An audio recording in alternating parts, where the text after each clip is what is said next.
All right, so we have a question here. This one says the following function represents the amount of ibuprofen in the bloodstream T hours after taking the dosage. Equation 1 is y is equal to 800 times 0.71 raised to the T. Equation 2 is y is equal to 800 times 0.08 raised to the T. And y is equal to, equation 3, y is equal to 800 times 0.50 raised to the T.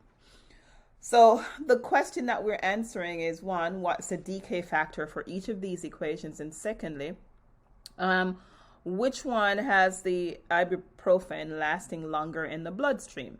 So if we think about this, like for equation 1, the decay factor is 0.71. For equation 2, it is 0.808. And equation 3 is 0.50.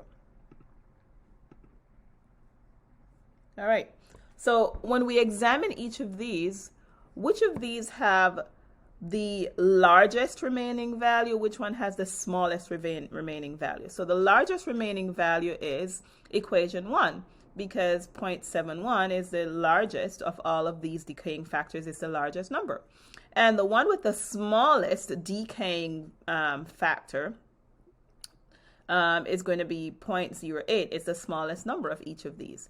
Now, the question says that for each dosage, we're to figure out like which one shows the largest remaining value, which means which one has more of the ibuprofen in the bloodstream, left in the bloodstream after T hours. And that's going to be the one that has the largest remaining value. And so when we think about it, we're going to say 0.71. Lo siento mucho. 0.71 is the largest value here.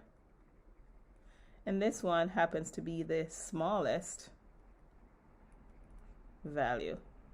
And that 0.5 is just in between. So when we think about it, the one that will have the largest remaining value is the one that has more of the ibuprofen in the bloodstream, and that is going to be 0.71 because 0.71 of the dosage remains in the bloodstream. So the answer to this question, the way we would answer that is we would say that the equation with the dosage of ibuprofen that remains in the bloodstream the longest is equation 1, because after each hour it shows the largest remaining value of all the decaying factors.